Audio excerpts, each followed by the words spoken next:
트럼프가 관세를 무기로 쓰며 그린란드 강제 매입을 진행하는 진짜 이유가 뭔지 아십니까? 중국과 러시아를 견제하기 위해서, 미국 제조업을 살리기 위해서 천만의 말씀입니다. 지금 전 세계에서 벌어지는 이 기묘한 퍼즐들을 맞춰보면 답은 하나로 귀결되는데요. 트럼프의 진짜 목표는 관세가 아니라 미국의 패권을 위한 숨겨진 계획이 숨어 있었죠. 오늘의 영상에서 이 흐름을 전부 정리해드리도록 하겠습니다. 안녕하세요, 김선우입니다. 여러분들 1년 전 2025년 1월 20일 트럼프 2기 행정부가 출범했습니다. 그가 취임하자마자 가장 먼저 꺼낸 카드가 뭐였죠? 바로 관세였습니다. 중국산 제품의 60% 관세, 멕시코, 캐나다의 25% 관세, EU 제품에도 추가 관세를 검토한다고 협박했어요. 월가는 난리가 났습니다. 관세 전쟁이 시작되면 인플레이션이 다시 폭발하고 연준이 금리를 올릴 수밖에 없다, 주식시장 폭락한다, 이런 공포가 번졌죠. 그런데 이상하지 않으세요? 트럼프는 바보가 아닙니다.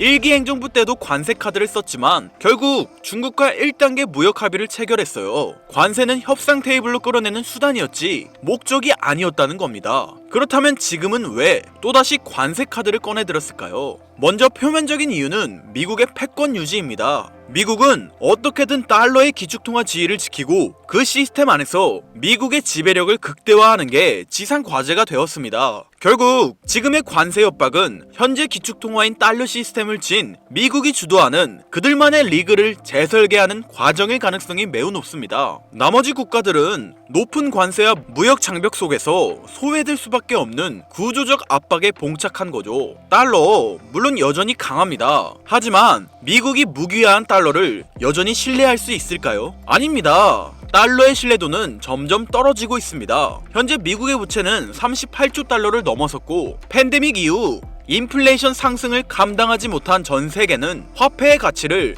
기존의 금융 시스템으로는 지켜내지 못하고 있습니다. 그래서 많은 전문가들이 금과 비트코인을 주목하고 있는 겁니다. 단순히 가격이 오를 거라서가 아니라 국가의 통화 정책이나 지정학적 리스크에 덜 영향받고 시스템 외부에 존재하는 자산이 필요해지는 시점이 오고 있기 때문입니다. 달러 패권이 흔들릴 때 그 위험을 해징할 수 있는 수단으로서 비트코인과 금의 가치가 재평가될 가능성이 높다는 게 전문가들의 의견인 거죠. 여기서 주목할 점은 각국 중앙은행들이 이미 금 매입을 급격히 늘리기 시작했다는 사실인데요. 2024년 기준 중앙은행 금 매입량이 1089톤으로 역대 두 번째로 높았습니다.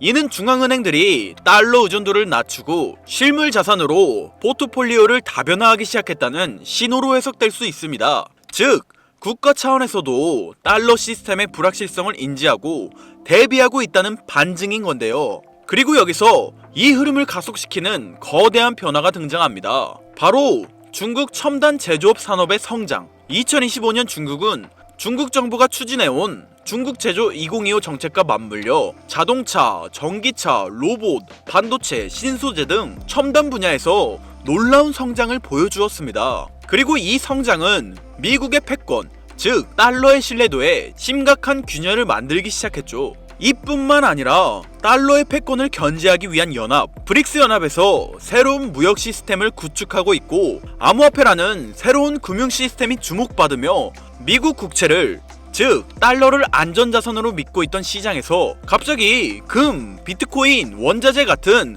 실물 자산들이 폭등하기 시작한 겁니다. 시장은 이미 이 흐름을 나타내고 있던 거예요. 빠져나가는 자본을 보며 트럼프는 생각했을 겁니다. 미국의 패권을 지키기 위해 어떻게 대응해야 할지 고민했을 테고, 2026년 새해가 시작되자 마침내 그는 결단을 내렸는데요.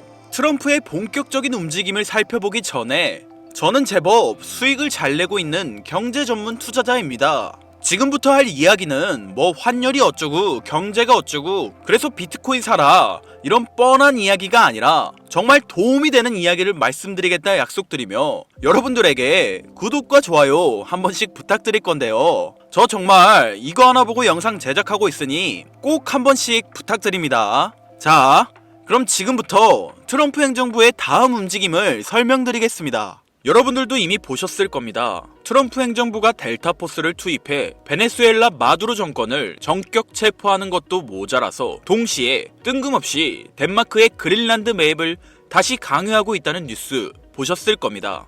CNN이나 공중파 뉴스에서는 이걸 트럼프의 제국주의적 야욕이다, 석유를 노린 전쟁이다, 혹은 단순한 독재자 처단이다 라고 언급하고 있는데, 결론부터 말씀드리자면 전부 틀렸습니다. 트럼프는 지금 전쟁을 하고 있는 게 아닙니다. 그는 지금 쇼핑을 하고 있는 건데요. 그것도 국가의 장부, 즉 밸런스 시트를 통째로 갈아엎는 국가 단위의 구조조정을 진행 중이라고 보는 것이 훨씬 합리적입니다. 2026년 미국의 부채는 한계에 달했습니다.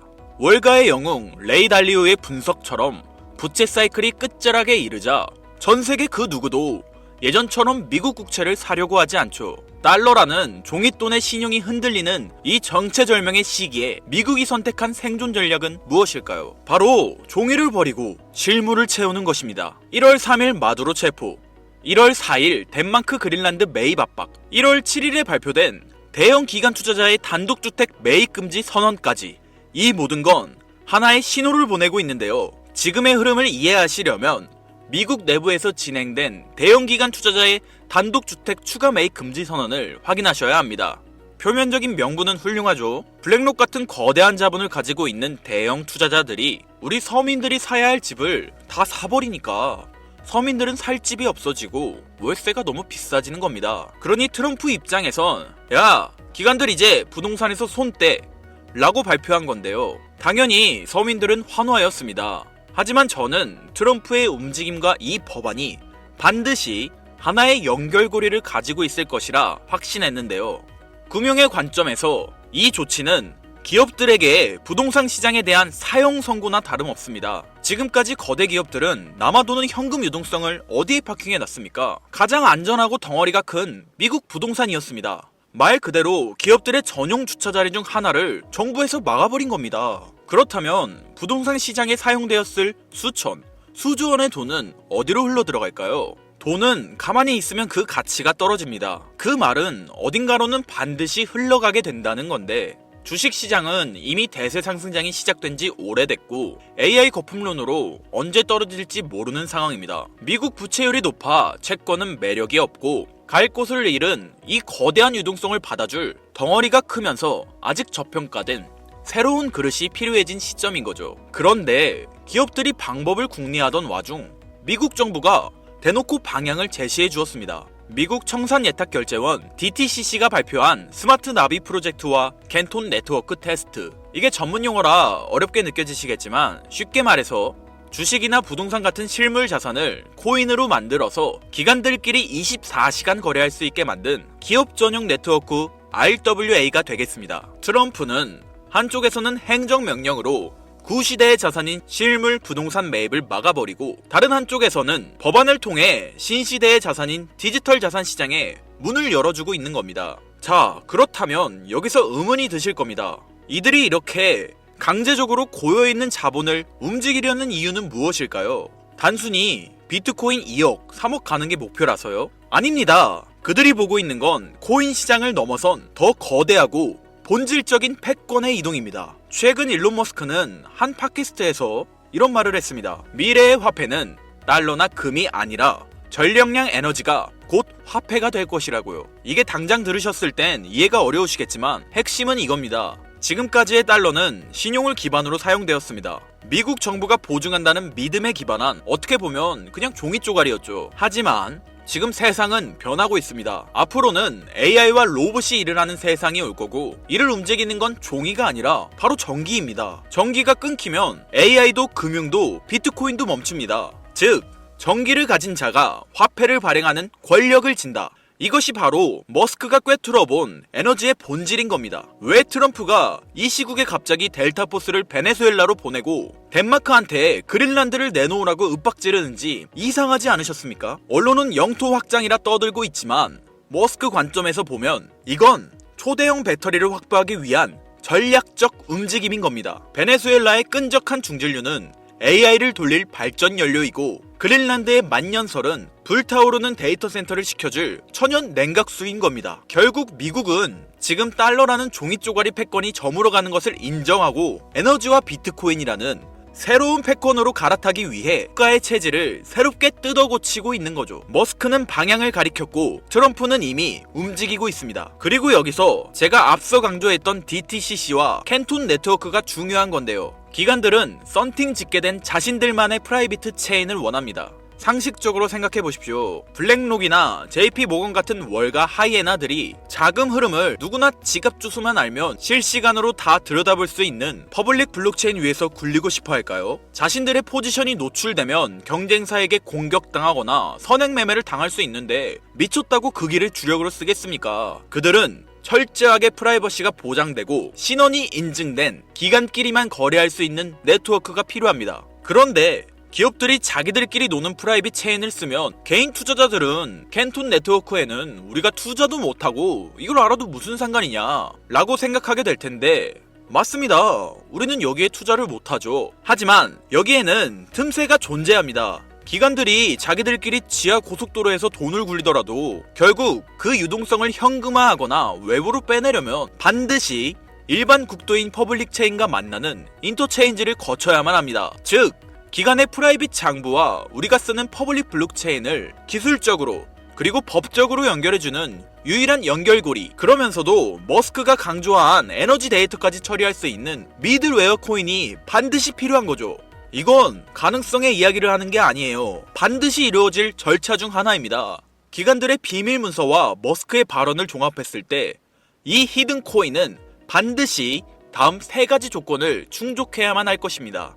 첫 번째 조건, 기관들의 자금은 캔톤 네트워크라는 자기들만의 지하 벙커에 숨어 있습니다. 기관들이 캔톤 네트워크 지하에서 굴리던 자산을 밖으로 빼낼 때 빠르고 거대한 물량을 순식간에 소화시킬 수 있어야 하죠. 즉, 여러분이 찾아야 할 코인은 이더리움 계열의 느려터진 구형 모델이 아니라 기관들의 고속 거래를 감당할 수 있는 새로운 인프라 안에 숨어 있을 확률이 매우 높습니다. 두 번째 조건, 머스크의 영수증이어야 합니다. 이게 진짜 핵심인데요. 일론 머스크는 앞으로의 화폐는 전력이라고 말했습니다. 발전소에서 생산된 전력, 데이터 센터의 컴퓨팅 파워, 이 무형의 에너지를 실시간으로 블록체인에 기록하고 토큰으로 바꿔주는 기술. 전문 용어로 DP인이라 불리는 탈중앙화 물리 인프라가 결합되어야 하죠. 단순히 금융만 연결하는 게 아니라 에너지 데이터를 처리할 수 있는 오라클 기능이 탑재되어 있어야 하는 겁니다. 세 번째 조건, 규제 준수 딱지가 붙어 있는가입니다. 익명성 뒤에 숨어서 자금 세탁이나 하는 코인들은 기관들이 사용할 수 없습니다. 반대로 디지털 신원 인증 기능이 내장되어 있어서 이 돈은 불법 자금이 아니라 삼성전자가 보낸 돈입니다 라고 꼬리표를 붙여줄 수 있는 화이트리스트 코인. 기관들은 오직 이런 코인만 파트너로 인정할 텐데요. 이 3가지를 충족시키는 코인은 단 하나입니다. 여기서 이제 그래 네가 생각하는 그 종목이 뭔데? 라고 답답해 하실 분들이 있으실 거예요. 제가 여러분께 종목을 딱 정해드리면 속이 시원하시겠죠? 하지만 저는 종목을 찝어주는 리딩방을 운영하려는 게 아닙니다. 저는 여러분께 고기를 잡을 수 있는 그물을 만들어 드릴 건데요. 이 그물에 걸리는 코인이 있다면 그게 바로 2026년 전 세계에서 가장 주목받는 히든 코인이 될 것입니다. 그리고 그 히든 코인을 저는 영상에서 공개할 생각입니다. 솔직히 남들에게 공유해드리는 게 아깝습니다. 저 또한 전업 트레이더이기 때문에 한 달, 2달을 밤을 새워가며 분석한 이 종목을 그냥 공개한다는 게 솔직한 마음으로 아깝다는 심정이 드는 게 사실입니다. 화면에 보이는 번호 제 개인 번호입니다. 아까운 건 아까운 거고 제 영상을 끝까지 시청해주신 것에 대한 고마움을 저는 알고 있기 때문에 아쉬운 마음을 뒤로하고 구독자님들에게 공유하기로 마음먹었습니다. 자료라고 문자 보내주세요. 혹시 화면이 잘 안 보이신 분들은 댓글에 있는 링크를 통해 연락처를 남겨주시면 제가 해당 자료를 공유해드리도록 하겠습니다. 전해드릴 내용은 여기까지이고요. 영상 재미있게 보신 분들은 구독과 좋아요 한 번씩 꾹꾹 눌러주시고 다음에 더 좋은 영상으로 찾아오겠습니다. 감사합니다. 김선우였습니다.